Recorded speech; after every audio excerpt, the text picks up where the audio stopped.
Bonjour à tous, j'espère que vous allez bien et bienvenue dans une nouvelle vidéo sur l'histologie des annexes cutanées. Alors ça va être la suite pour ce qu'on a vu sur l'histologie de la peau. Donc il y avait une partie sur l'épiderme en 2 vidéos, 3 parties jusqu'à maintenant sur l'histologie du derme, et maintenant on va continuer avec les annexes cutanées. Plus particulièrement pour ces vidéos, ça va être le follicule pileux.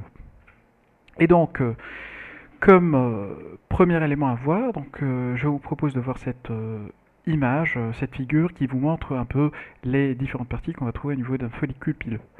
Je vous mets bien sûr le lien ou bien la source de l'image en description. Donc ce qu'on voit ici, c'est l'épiderme qui s'étend de là jusqu'à là. On voit ici une couche cornée et puis on a les éléments vivaces, ça veut dire les kératinocytes qui sont vivants au niveau de ces parties. Et notre follicule, il est là, avec plusieurs parties dont les aspects ils sont différents. Donc la partie la plus profonde qui est située soit au niveau du derme profond, soit au niveau de l'hypoderme, elle descend normalement cette insertion du poil ou bien du follicule pileux profondément au niveau de l'hypoderme, au niveau de localisation particulière, notamment au niveau du scalp. Et donc cette partie basse, cette partie basale, on l'appelle la base du follicule ou bien aussi le bulbe, c'est ce qu'on voit ici. Puis la partie qui fait suite, c'est l'isthme du follicule qui va être limité entre en fait, la communication entre le canal de la glande sébacée et la lumière du follicule pileux et l'insertion du muscle arrecteur du poil. Ce qu'on voit ici. Donc la partie entre les deux, c'est ce qu'on appelle l'isthme. Et puis, on aura une pénétration de ce follicule pileux au niveau de l'épiderme. C'est cette partie qu'on appelle le lymphindibulum. C'est la partie donc, qui est située au-dessus de la connexion entre le canal de la glande sébacée et la lumière du follicule pileux. Et puis, on aura l'émergence de ce poil vers la surface par un trou, un orifice qu'on appelle l'ostium folliculaire. Donc on va voir les différents aspects maintenant en réalité sur des lames virtuelles. Donc je vous propose de voir en premier cette lame, donc on a utilisé déjà pour voir un peu les différentes structures cellulaires surtout ainsi que les annexes en général, ce qu'on a vu déjà sur la vidéo précédente. Donc je vous propose maintenant de vous concentrer sur les structures folliculaires. Donc tout ça, les structures qui sont allongées comme ça, qui paraissent en éosinophile, c'est des follicules pileux. Alors ils sont abondants, et puis comme j'ai dit, l'insertion elle est basse, elle se fait au niveau de l'hypoderme, comme on voit ici, puisqu'on a la présence de lobules adipeux, c'est caractéristique du scalp. C'est un prélèvement qu'on a réalisé au niveau du scalp humain. Et donc voilà notre épiderme, notre derme et puis notre hypoderme. Et je vais commencer par la première partie, la partie la plus basale du follicule, c'est ce qu'on appelle le bulbe. Alors le bulbe, ça correspond à ces structures-là. Donc c'est un peu plus superficiel, comme par exemple ici. Voilà un autre bulbe, le bulbe ici, un autre là, un autre là. Alors on va descendre un peu un plus fort grossissement pour voir ce bulbe, il est fait de quoi. Alors je vois que c'est des cellules de petite taille.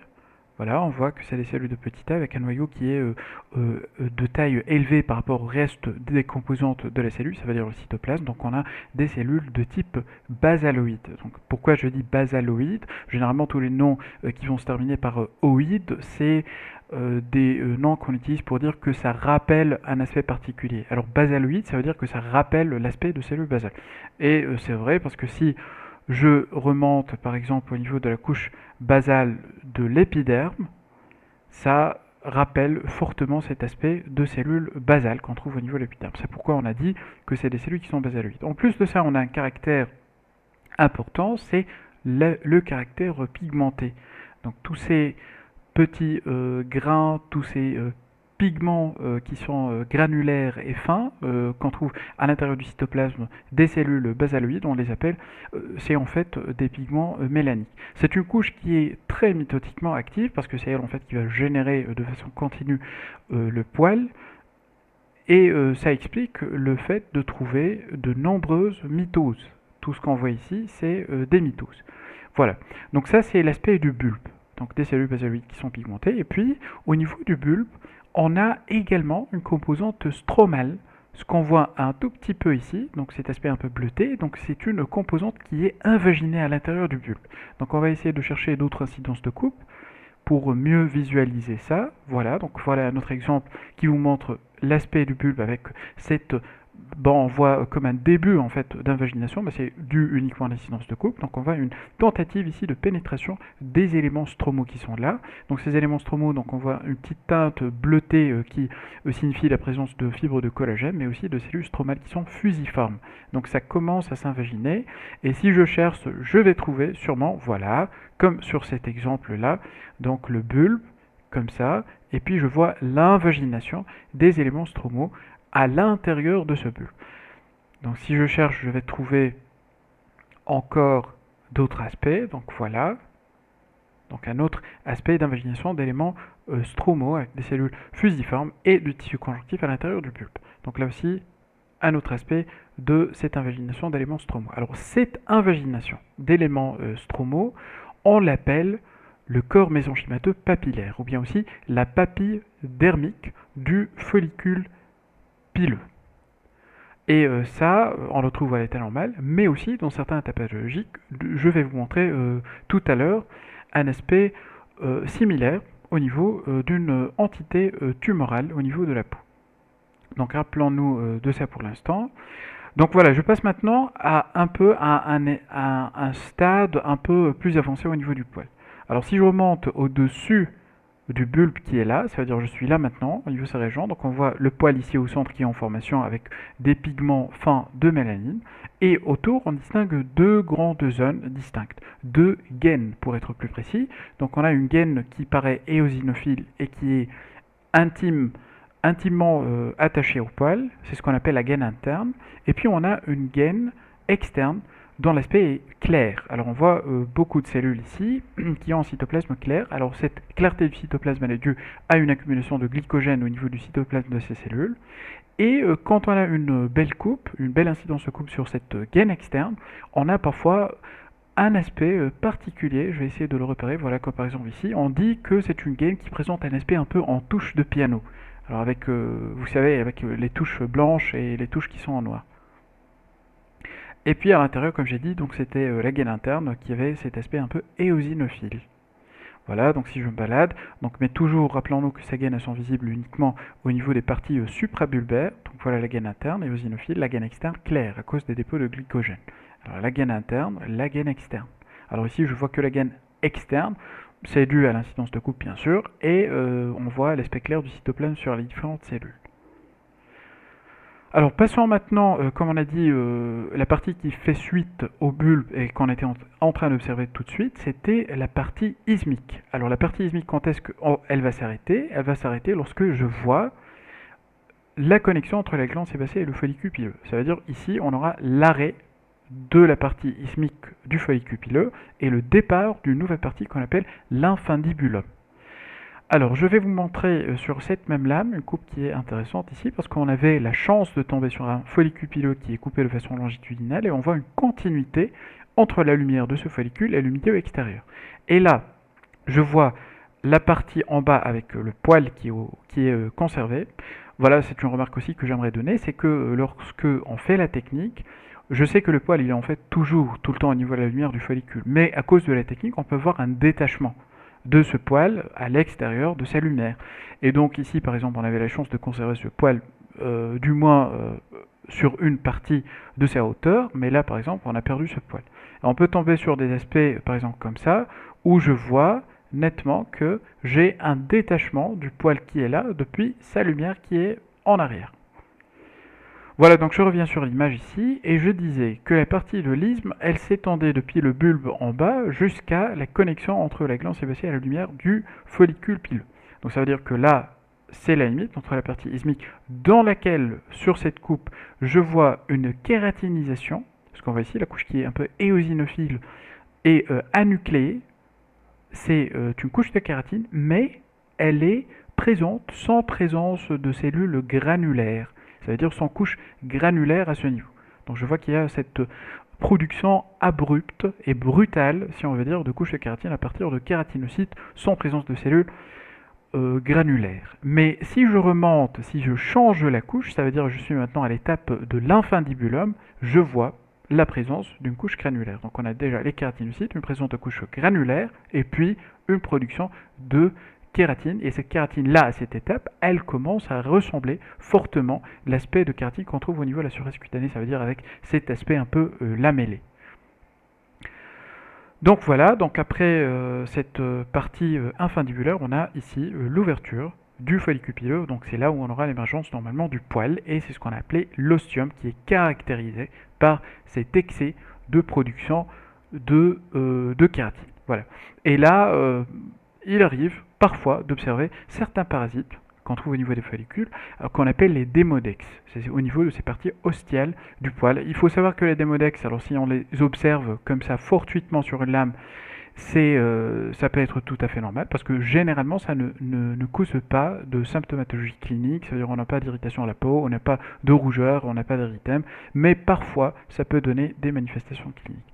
Alors j'aimerais passer maintenant à une deuxième lame, donc cette fois sur un même type de prélèvement, mais en coupe transversale, comme on voit. Donc tout ça, c'est des follicules pileux qui sont coupés de façon transversale. Alors on va essayer de naviguer un peu pour voir si on peut localiser ou bien identifier les différentes architectures qu'on avait observées. Alors ça, comme on voit ici, donc c'est un follicule pileux, voilà, avec différentes parties. Alors, on distingue une partie centrale avec un aspect un peu bleuté, ça veut dire qu'il y a la présence de fibres de collagène, avec des cellules qui sont un peu allongées, qui sont un peu fusiformes. Alors ça représente le corps mésenchymateux papillaire. Et puis, tout autour, on a des cellules à haut rapport nucléocytoplasmique. On voit qu'il y a surtout le noyau qui est représenté au niveau de ces cellules, et donc c'est des cellules basaloïdes du bulbe. Donc là, je suis au niveau du bulbe du follicule. Alors là, on est à un niveau un peu plus surélevé, ça veut dire que je suis ici au niveau de la partie isthmique du follicule, parce que je vois deux gaines qui sont caractéristiques de ces parties, donc la gaine interne avec le caractère éosinophile, et puis le caractère clair, comme on a dit, dû à l'excès donc de collagène au niveau du glycogène au niveau du cytoplasme, et donc ça représente la gaine externe. Donc ça, c'est au niveau de la partie isthmique. Donc si on remonte un peu, le problème c'est que sur une coupe transversale, on va généralement trouver que ça va passer à peu près par le même niveau sur les différents follicules. Donc si je me balade un peu en cherchant peut-être une production de kératine, j'essaie de trouver un exemple. Alors voilà, donc j'ai trouvé sur cet exemple, voilà un follicule qui est coupé de façon transversale, la présence à ce niveau de production de couches de kératine. Alors si on observe à un plus fort grossissement, on ne voit pas de couche granuleuse, ça veut dire qu'on n'a pas encore dépassé l'isthme du follicule. Et je vous dis, sur l'ensemble des follicules à ce niveau, on trouve essentiellement des coupes réalisées au niveau du bulbe et de l'isthme, et pas de coupes réalisées au niveau de la partie infundibulaire, parce que je ne vois pas de couche granuleuse sur la région là où on a observé une production de kératine. Donc je passe à une autre lame. Alors ça, c'est un prélèvement d'une masse, en fait, un nodule sous-cutané. Alors comme on voit, donc, il y a sur un petit fragment donc, un tissu cutané qui paraît normal, avec la présence d'un épiderme. Et puis au niveau du derme, on a certaines structures annexielles, des glandes sébacées essentiellement, et puis des follicules pileux. Et là, c'était la cause du nodule, c'est cette prolifération tumorale. Alors je vous dis tout de suite qu'il s'agit d'un trichoblastome. Alors c'est une tumeur qui peut être soit bénigne, soit maligne, et qui est aux dépens du follicule. Alors quand on a généralement des tumeurs qui sont développées à partir du follicule pileux, on utilise le préfixe tricho. Donc c'est un cas de trichoblastome. Et là, je vous montre l'exemple pour vous montrer que c'est des néoplasmes qui sont faits essentiellement, comme on le voit, de cellules qui sont des cellules basaloïdes, ça veut dire des cellules à haut rapport nucléocytoplasmique, donc avec le plus souvent la présence d'une palissade, ce qu'on voit ici, donc en périphérie, ça veut dire des cellules qui sont agencées et organisées, voilà, donc c'est ce qu'on appelle un aspect palissadique. Donc ça rappelle fortement l'aspect de cellules basales, par exemple qu'on trouve au niveau de la couche basale de l'épiderme, ou aussi les cellules basales ou bien basaloïdes qu'on a trouvé au niveau du bulbe du follicule. Alors je vous montre cet exemple pour vous montrer que c'est un néoplasme à double composante. Alors il y a une composante épithéliale comme je viens de montrer, et une composante mésenchymateuse, qu'on voit ici. Alors, vous voyez, on ne voit pas le caractère épithélial, on voit surtout des cellules qui sont fusiformes, qui sont un peu organisées en tourbillons. Et ça, cet aspect de jonction entre cette composante mésenchymateuse et composante épithéliale, ce qu'on voit ici en périphérie, on le voit d'ailleurs sur plusieurs exemples. Donc là, par exemple, c'est tout. Donc ça représente en fait la composante mésenchymateuse. Là, là et là aussi. Là aussi, c'est un autre exemple. Ça reproduit. En fait, c'est une tentative de la tumeur à reproduire l'aspect de ce fameux corps mésenchymateux papillaire. Et ça, on l'observe dans plusieurs tumeurs, c'est-à-dire qu'on a cette tendance à reproduire un aspect histologique normal. Donc comme c'est le cas pour le trichoblastome, en essayant de reproduire l'aspect du corps mésenchymateux papillaire. Alors un dernier exemple, c'est un prélèvement qu'on a fait au niveau cutané, comme on peut le voir, donc avec un tissu épidermique, pardon, donc avec de l'épiderme qui est là, et puis ça repose sur un derme. Et le derme, il montre des effets d'élastose solaire, comme on a vu déjà sur la vidéo antécédente, donc je vous invite d'ailleurs à la regarder si ce n'est pas encore fait.